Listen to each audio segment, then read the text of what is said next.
토익 전치사 문제는 크게 두 가지가 있는데 한 가지는 아마 여러분들이 생각하시는 그런 유형일 거예요. 주어진 전치사의 뜻과 쓰임에 기반해서 적절한 전치사를 고르는 문제. 이렇게 4개의 전치사가 있고 각 전치사의 특성을 좀 짚어드리면 after, 전후 관계를 나타낼 때 except for, 전체에서 일부만 빠져 있을 때 아니면 일부가 나머지하고 좀 다른 특성을 가질 때 considering, 판단의 근거를 나타낼 때 beside, 물리적인 위치를 나타낼 때 그럴 때 사용하는 전치사들이죠. 문제를 한번 읽어보면은 전치사 다음에는 the 7-day free trial, 7일간의 무료 체험, 그리고 주절에는 many people signed up, 많은 사람들이 등록했다. 이 관계가 앞뒤 관계가 될 수 있겠죠. 무료 체험을 하고 난 다음에 그 이후에 사람들이 멤버십 등록을 했다. 이렇게. 그래서 전후 관계를 나타낼 수 있는 after이 정답.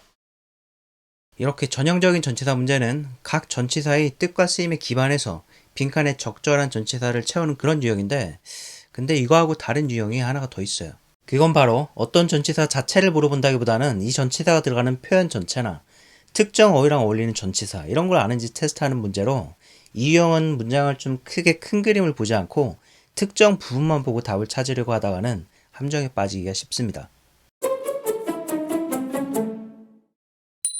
보시다시피 빈칸 다음에는 the winter season, 기간이나 시점이 될 수 있는 표현이 나왔죠. 문장을 전체적으로 보지 않고 여기만 보고 답을 찾는다면 기간 표현하고 자주 쓰이는 A나 B 중에서 고민할 수 있을 것 같아요. 근데 문장을 한번 읽어보면은 알래스카는 is typically free of tourists, 전형적으로 관광객이 없다 라고 한 다음에 이 뒷부분이 뭔가 다 이어지는 표현이라는 거를 알 수가 있어요. 전형적으로 관광객이 없는데 이때 없다. 그래서 at the end of the winter season, at the end of the winter season, 겨울 시즌 말에는 이거를 물어보는 거였네요. 그쵸? 여기 들어가는 전치사의 어떤 의미라기보다는 뭐뭐의 말에 at the end of 이 전체 표현을 아는지 물어보는 거였고, 그랬기 때문에 답이 of, D가 됩니다.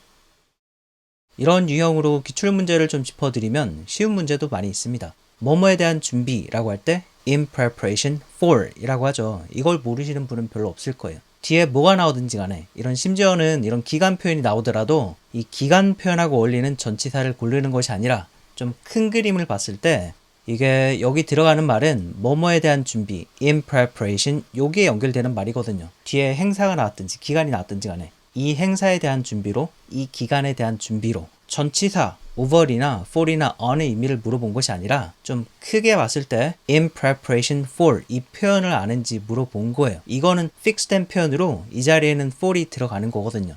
마치 이 자리에도 마찬가지 뭐뭐의 말에 at the end of 이렇게 들어갔던 것처럼, 이 표현을 아는지 물어봤던 것처럼 여기서도 뭐뭐에 대한 준비로 in preparation for 이거를 아는지 물어본 거예요. 근데 큰 그림을 못 보고 여기만 보고 기간 앞에 들어가는 전치사를 골라야지 이렇게 하면 헤맬 수가 있죠. 그쵸? 그리고 이렇게 쉬운 문제도 많이 있지만 어려운 문제도 많이 있었습니다.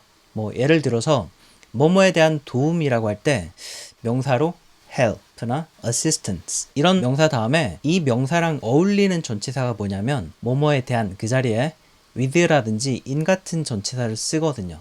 그래서 assistance with moving the boxes, 그 박스를 옮기는 것에 대한 도움이라고 할 때 여기에 with가 들어가야 되는 거예요. 근데 assistance라든지 help 같은 단어하고 어울리는 전치사를 모르는 상태에서 이 전치사의 의미를 생각하시면서 우리말 기준으로 판단을 한다면 여기는 이렇게도 많이 했어요. for.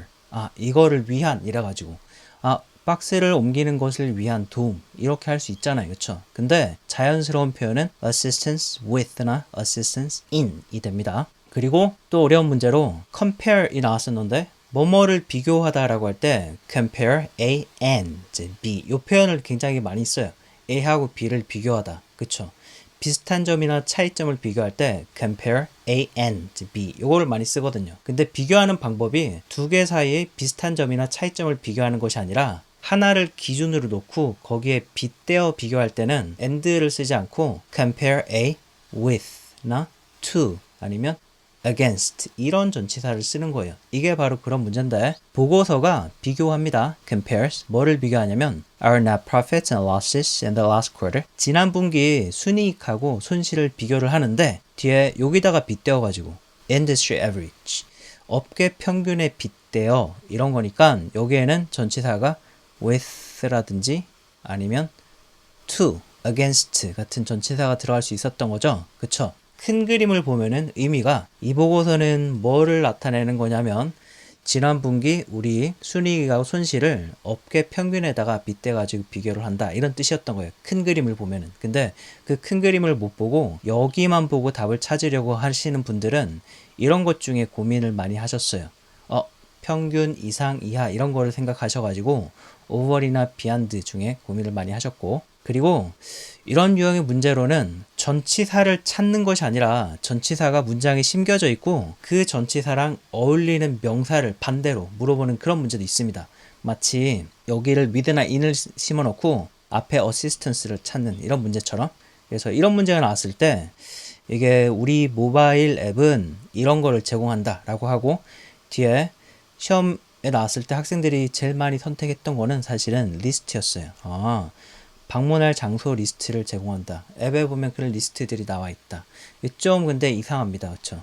리스트가 여러 개 있는 것도 이상하고 보통 리스트라고 하면은 하나의 리스트에 항목들이 들어가 있죠. 그렇죠? 그보다 더 잘못된 거는 사실은 전치사로 뭐뭐에 대한 리스트라고 할 때 lists on이라고 하지 않고 lists of라고 하거든요. 그러니까 심겨져 있는 전치사하고 이 단어하고 명사하고 어울리지 않는 거죠. on이랑 어울리는 말은 여기서는 팁, 조언 뭐뭐에 대한 조언이라고 할 때 tips on 이라고 합니다. 그쵸? 그래가지고 여기는 답이 팁이었어요. 근데 이 특정 단어하고 어울리는 전치사에 대한 감이 없었다면 이런 문제는 맞추기가 굉장히 어렵겠죠.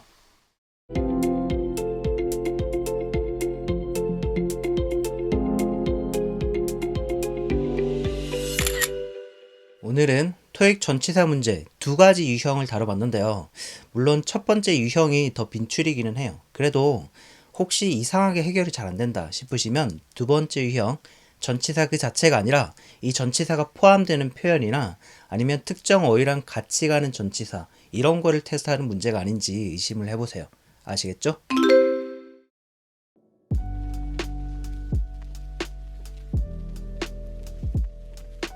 영어 전치사는 쓰임이 워낙 다양하고 이 다양한 쓰임 중에서는 희한하게도 우리말 번역 뜻하고 간극이 좀 큰 경우도 많아요. 그럴 때는 좀 받아들이고 싶지가 않죠. 받아들이기 어렵습니다. 그래서 공부하기가 더 어려운 것 같은데 물론 가장 기본이 되는 베이스가 되는 그런 기본적인 전치사의 의미를 알아야겠지만 심화학습으로는 저는 대학교 다닐 때 쉐도잉 연습하면서 많이 깨우쳤어요. 쉐도잉을 단순 발음 연습으로 앵무새처럼 소리만 따라할 수도 있지만 그게 아니라 의미를 생각하시면서 쉐도잉을 하다 보면은 와, 이 뜻에 이런 전치사가 쓰이는구나. 영어로는 이런 식으로 나가네. 신기해. 이런 거를 깨달을 때가 종종 있거든요. 그러면 그때부터는 스피킹 할 때 기존의 한국식으로 우리말식으로 만들어 쓰던 거를 버리고 이 새로 배운 표현을 사용하는 거죠. 그 표현이 처음에 조금 어색하게 느껴지더라도 그냥 받아들이는 거죠. 이런 것이 쌓이다 보면은 내 영어도 점점 원어민스러워지고 그리고 내가 가지고 있는 이 전치사에 대한 느낌도 처음에는 이 전치사의 우리말 뜻이 가지는 느낌을 여기다가 덮어 씌웠어요. 그대로 여기다 주입했죠. 그래서 이 전치사는 우리말 뜻 요거하고 똑같은 거라고 생각하셨을 거예요. 여기서 사실은 굉장히 많은 문제가 발생하거든요. 근데 이 연결고리가 서서히 깨지면서 이런 활동을 통해서 이 전치사의 느낌을 원어민이 가지는 느낌으로 서서히 따라가실 수가 있는 거예요.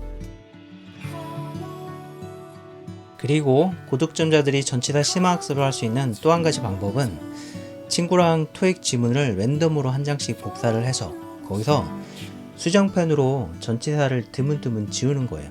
그런 다음에 그걸 친구한테 문제지로 서로 줍니다. 이 활동의 단점으로는 빈칸의 길이가 정답의 힌트가 어느 정도 될 수 있습니다. 그쵸? 그리고 그 빈칸에 반드시 하나의 전치사만 들어가야 되는 건 아니거든요. 이런 단점이 있긴 하지만 그래도 굉장히 훌륭한 학습법입니다.